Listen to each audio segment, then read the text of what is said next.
नमस्कार, आदाब, जय हिंद दोस्तों। स्वागत है आप सभी का आज के महत्वपूर्ण खबरों में। आगे बढ़ने से पहले हमारे चैनल को लाइक सब्सक्राइब जरूर कर ले और वीडियो को ज़्यादा से ज़्यादा शेयर करें। उत्तर प्रदेश में विधानसभा चुनाव से पहले भारतीय जनता पार्टी के कई नेता शुक्रवार को समाजवादी पार्टी में शामिल हुए। सपा में स्वामी प्रसाद मौर्य, धर्म सिंह सैनी, ब्रजेश प्रजापति, भगवती प्रसाद सागर, मुकेश वर्मा, रोशन लाल वर्मा, विनय शाके, अपना दल के चौधरी अमर सिंह, यूसुफ अली, नीरज मौर्य, हरपाल सैनी शामिल हो रहे हैं। इसके साथ ही बलराम सैनी, राजेंद्र प्रताप सिंह पटेल, अयोध्या प्रसाद पाल, बंसी सिंह पहाड़िया, अमरनाथ सिंह मौर्य, प्रदीप चौधरी पार्टी में शामिल हुए। मंत्री पद छोड़ने वाले दारा सिंह चौहान अलग से 16 जनवरी को अपने समर्थकों के साथ सपा की सदस्यता लेंगे।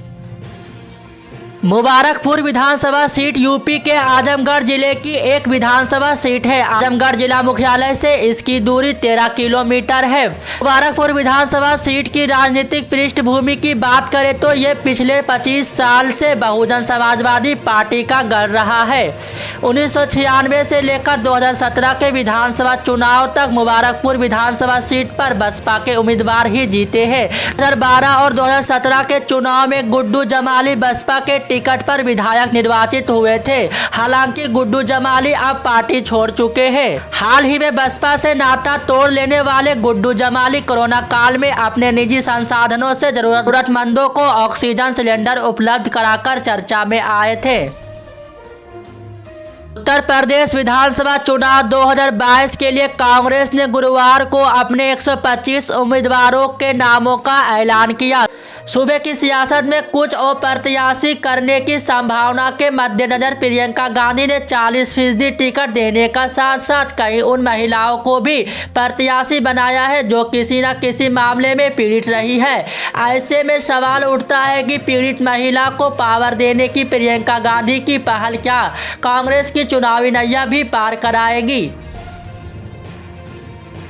मध्य प्रदेश में कोरोना के बढ़ते खतरे के बीच शिवराज सरकार ने स्कूलों को लेकर बड़ा फैसला किया है। मध्य प्रदेश की सरकार ने तय किया है कि 31 जनवरी तक पूरे राज्य के सभी निजी और सरकारी स्कूल बंद रहेंगे। दरअसल मुख्यमंत्री शिवराज सिंह चौहान ने 14 जनवरी को प्रदेश के सभी क्राइसिस मैनेजमेंट ग्रुप के सदस्यों के साथ वीडियो कॉन्फ्रेंसिंग के जरिए कोरोना समीक्षा की बैठक की थी। इस बैठक में तय किया गया था कि मध्य प्रदेश में 31 जनवरी तक निजी और सरकारी स्कूल बंद रखे जाएंगे।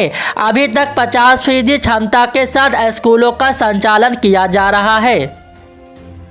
महाराष्ट्र के मुख्यमंत्री उद्धव ठाकरे गुरुवार को प्रधानमंत्री नरेंद्र मोदी की अध्यक्षता में पीएम की बैठक में शामिल नहीं हुए।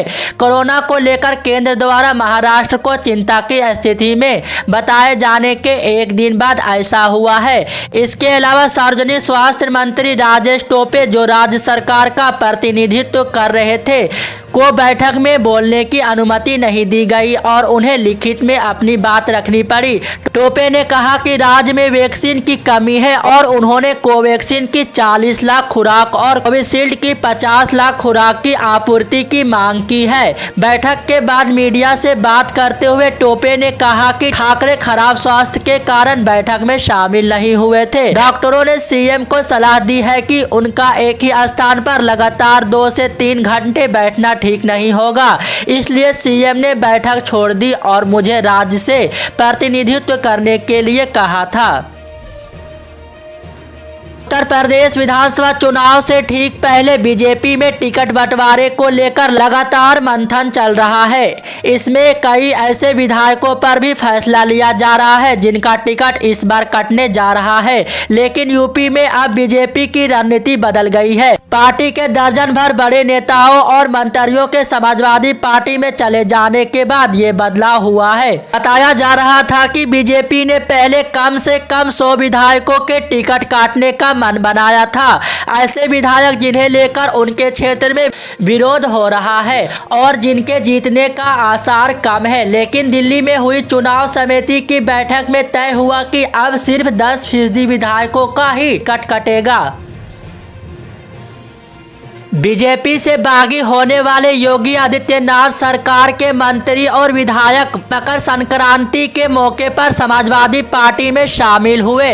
सपा में शामिल होने वालों में बीजेपी सरकार में मंत्री रह चुके स्वामी प्रसाद मौर्य, धर्म सिंह सैनी, दारा सिंह चौहान समेत कई विधायक अखिलेश यादव की मौजूदगी में सपा में शामिल हुए। इस मौके पर अखिलेश यादव ने योगी सरकार पर जमकर निशाना साधा। सपा अध्यक्ष ने कहा कि मुख्यमंत्री योगी आदित्यनाथ की वापसी टिकट 11 मार्च तक तय है, लेकिन ये डर के मारे पहले ही गोरखपुर चले गए। इनका जाना भी जरूरी है क्योंकि इन्होंने यूपी को बर्बाद कर दिया है।